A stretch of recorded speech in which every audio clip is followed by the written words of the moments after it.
My channel Puchu blog. দেখো রাত্রিবেলা জমজমাটি খাবার নিয়ে বসে পড়েছে। ছেলে আর ভাইয়ের বায়নাতে নিয়ে চলেই আসা হলো বিরিয়ানি আছে, চিকেন বিরিয়ানি, মাটন বিরিয়ানি আর চাপ।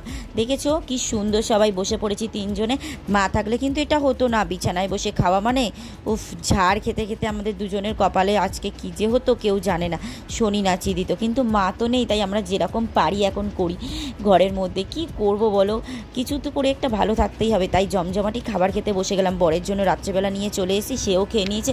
আর এই 2 চামচ বিরিয়ানি খেয়ে, আমি তো খাই না, 2 চামচ খেয়ে আমার যা অবস্থা হয়েছে তোমরা সেটা দেখতেই পাবে পরের ভিডিওতে। আর দেখো তোমরা আমি কীরকম ভয় পাচ্ছি কাঁকড়াটা দেখে। আমি কিন্তু অনেক দূরে দাঁড়িয়ে আছি, সুরজিৎ কিন্তু দেখো একদম কাছে গেছে, গিয়ে ভিডিও করতে শুরু করে দিয়েছে, তোমাদেরকে দেখাবে বলে না আমি ব্লগে দেবো। আমি বললাম তুই দে বাবা, আমি পারবোই না ভিডিও করতে, আমার এগুলো দেখে ভীষণ ভয় লাগে। একটা কেঁচো দেখেই আমি ভয় পাই, আর দেখতেই পাবে একটা কেন্ন সুরজিৎ কী সুন্দর দেয়াল থেকে নামিয়ে মারছে, আমি সেটাতেও ভয় পাই।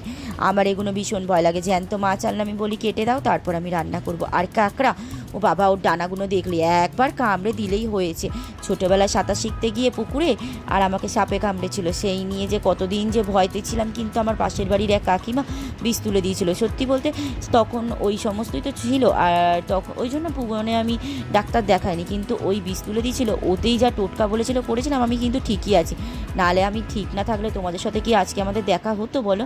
আজকে তোমাদের সাথে দেখাও হতো না আমার, আর এত কথাও হতো না, এত গল্পও হতো না। গল্প করতে করতে চলে এলাম সুরজিতের ড্রয়িং নিয়ে, স্কুলের প্রজেক্ট সমাজসেবা নিয়ে। দেখো ওই যে করে ফেলেছে, কিন্তু এটা কিন্তু ফোন দেখে দেখে করেছে, দেখেছো? একটুও কিন্তু আমি দেখিয়ে দিইনি, ওর ম্যামও দেখিয়ে দেয়নি, যা ফোনে দেখেছে ইউটিউব থেকে দেখে দেখে নিজে করেছে। আর এই যে নতুন ওভেনটা দেখছো, শাশুড়িমা কয়েকটা দিন আগে কিনে নিয়েছে, তোমাদেরকে দেখাবো আর দেখানোই হয়নি। কি সুন্দর না, আমার কিন্তু ভীষণ পছন্দ হয়েছে। কালোর ওপরে কি সুন্দর বাটারফ্লাইয়ের ডিজাইন না? আর এই যে সুরজিৎকে দেখেছো, ওই যে বললাম না কেন্নটা দেয়াল থেকে নামিয়ে মারবে, দেখো কীরকম মারছে, জানে ওর মা ভয় পায়। আমার সেই যে বিরিয়ানি খেয়ে 2 চামচ আমার যে কী শরীর খারাপ সেটা তো তোমরা দেখতেই পাবে। আর দেখো আমি খেয়েছি কি, সারাদিন কিচ্ছু খাইনি, আর আমার এত শরীর খারাপ, এত পেটে ব্যথা করছে, বমি হচ্ছে। সুরজিৎ খেয়েছে আলুর দম দিয়ে ভাত, ওর ঠাকুমা করে দিয়েছে, আর আমাকে করে দিয়েছে আলু সেদ্ধ দিয়ে। আমি ভাত খেয়েছি তেল দিয়ে। আর দেখো কীরকম, এটা কিন্তু সন্ধেবেলার ছবি, যখন আমি চা করে নিয়ে এসে বসেছি, তাই সেটাই তোমাদেরকে দেখালাম। চা করে নিয়ে এসে বসেছি একটু খাবো বলে, সেই চাটুকানিও আর যেন খেতে ইচ্ছা করছে না, তাও আলু সেদ্ধ দিয়ে কোনো রকমে একটু ভাত খেয়েছি, খেয়ে বিশ্রাম নিয়েছি।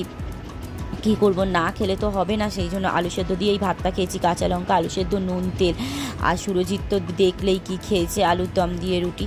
আর এই দেখো সুরজিতের কিন্তু প্রজেক্ট কি সুন্দর না গো, এটা কিন্তু কি দিয়ে করেছে বলো তো? ওয়াটার কালার, আর কি বলো তো, ঢ্যাঁড়স দিয়ে। ঢ্যাঁড়সটাকে কি সুন্দর সুন্দর করে ফুল দিয়ে করেছে না, ফুল বানিয়ে কি দুর্দান্ত হয়েছে, দেখেছো? তাও এটা কিন্তু কমপ্লিট এখনও হয়নি, কমপ্লিট করবে যখন তখন দেখাবো। এই যে বসে পড়েছে, দেখেছো কি অবস্থা ঘরের। আর এই যে জিনিসগুলো দেখছো, এগুলো কিন্তু তোমাদেরকে আমি বলেইছিলাম যে আমার ননদ দুর্দান্ত হাতের কাজ করে, সেইগুলো দিয়েই করেছে। দেখেছো কি কি লেগেছে, সেটা তোমাদেরকেও প্রথমে দেখিয়েই দিল, তারপরে সুন্দর করে কাগজ লাগিয়ে নিয়েছে, ফুল বানাচ্ছে নিজে হাতে। দেখেছো কি সুন্দর না, দুর্দান্ত হাতের কাজ, ওর হাতের কাজের কোনো তুলনাই নেই। আর মেহেন্দি তো দেখেইছো তো, মেহেন্দিও পরা এত সুন্দর, মানে তুলনা হয় না, ওর হাতের কাজ দুর্দান্ত। দেখেছো কি সুন্দর না? হ্যাঁ গো, সত্যি আমি না ইচ্ছে হয় এগুলো শিখতে, কিন্তু কি করব, আমি না পার্লারের কাজ শিখছিলাম, কিন্তু যখন ওই করোনা হলো, লকডাউনের সময় বন্ধ হয়ে গেল, কিছুটা শিখে বন্ধ করে দিয়েছি। তারপরে এখন সুরজিতের পড়াশোনার চাপ বেড়ে গেছে, আর কোনো দিকে কিছু করতেই পারছি না। সুরজিৎ একটু বড় না হলে না আমি কিছু করতে পারবো না, নিজে একটা যে কোনো জব করব, একটা সংসার চালাতে তো কত খরচা তোমরা তো জানোই। অনেকেই সংসার করছো, অনেক দিদি ভাইরা আছে, দাদা ভাইরা আছে যারা একার হাতে সংসার চালায়, তারা তো সবটাই বোঝো। কি করব, কিন্তু সুরজিতের পেছনে টাইম দিতে দিতে মানে হয় না, অনেকটা দূরেও স্কুলে যায়, সংসারটা আমাকে একা হাতে সামলাতে হয়, জানোই তো, তোমাদেরকে তো সবটাই বলেছি। আর এই ননদের সঙ্গে আমার অনেক স্মৃতি আছে, তোমাদেরকে দেখাবো সেই ফটোগুলো, দেখতেই পাবে এই ভিডিও শেষে, কটা ফটো আমি পোস্ট করেছি, কত স্মৃতি রয়েছে। ওর কিন্তু ছেলে ভিডিও করে দিয়েছে, ওর ছেলে কিন্তু অনেকটাই ছোট, সবে 3 বছর বয়স। দেখেছো কি সুন্দর ও ভিডিও করছে। ও কিন্তু মাঝে মাঝে দেখবে দেখো ক্যামেরাটা নড়ছে, কিন্তু কি করবে, ওর ছেলে ধরেছে তো কিছু করার নেই। ওকে আমি জিজ্ঞাসা করেছিলাম যে তোর ক্যামেরাটা কাঁপছিল কেন, ও বললো আমার ছেলে ভিডিও করে দিচ্ছিলো। তাহলে বলো 3 বছরের একটা বাচ্চা ক্যামেরা হাতে ধরিয়ে দিয়েছে, পারে না কি অত করতে?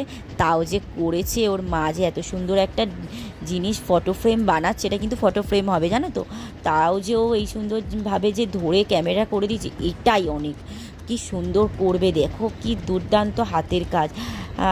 আজকের দিনে দাঁড়িয়ে এই সমস্ত হাতের কাজ যারা করতে পারে তাদের কিন্তু অনেক ডিমান্ড, কিন্তু ও ঘরে বসে শুধু শখে করে। ওকে আমি বলেছি নিজে একটা কিছু ব্যবস্থা কর, নিজের পায়ে দাঁড়া, জব কর। ছেলেটা ছোট অনেক, হাজব্যান্ড কাজ করছে তো কি হয়েছে, কিন্তু তাও ও করবে বলে, কিন্তু ছেলেটা অনেকটা ছোট তো কি করবে, সেই জন্য আর মানে করে উঠতে পারে না। তো ঠিক আছে চলো, আর কটা দিন যাক, আর কটা বছর গেলে, একটু বড় হলে, ছেলে যখন স্কুলে ভর্তি হবে তখন হয়তো একটু ফ্রি হলে তখন এগুলো নিজেই মানে অর্ডার নিয়ে করতে পারবে। অর্ডারে টুকটাক করে, কিন্তু সব সময় করতে পারে না।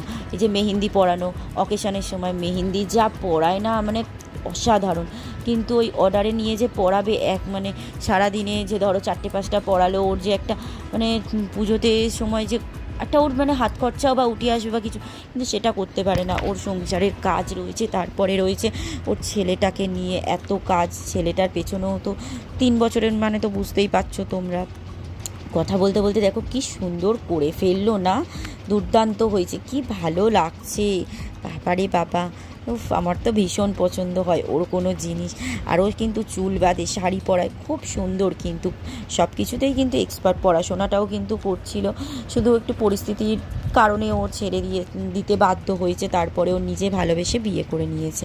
আর দেখো কি সুন্দর না, উফ, কি ভালো লাগছে। বাবা ফুলটা করেছে, এটা কিন্তু পুরোপুরি কাগজ দিয়ে করা ফুলটা, দেখেছো? দেখো ওই দেখিয়ে দিল তোমাদেরকে, দেখেছো? বাবা ফটো ফ্রেমটা এই যে চলে এসছে, ওর সাথে আমার কিছু স্মৃতি। দেখেছো অনেক জায়গায় ঘুরতে গেছে, কিন্তু এটা মেলায় যাওয়ার টাইমে, তখন ওর নতুন বিয়ে হয়েছে, ওর কিন্তু বেবি হয়নি তখন। এই যে আমরা যাচ্ছিলাম চিড়িয়াখানায়, আর এই তারপরে আমরা পার্লারে যে যেতাম ওখানে, দেখেছো পার্লার থেকে বেরিয়েছি, কি সুন্দর না ফটোটা তুলেছি আমরা। তারপরে পার্কে গেছিলাম আমার ছেলেকে নিয়ে, ছেলে আমাদের ফটোটা তুলে দিয়েছে। কেমন হলো আমার আজকের ব্লগটা অবশ্যই জানিও, আর লাইক কমেন্ট করতে ভুলো না। টাটা বন্ধুরা।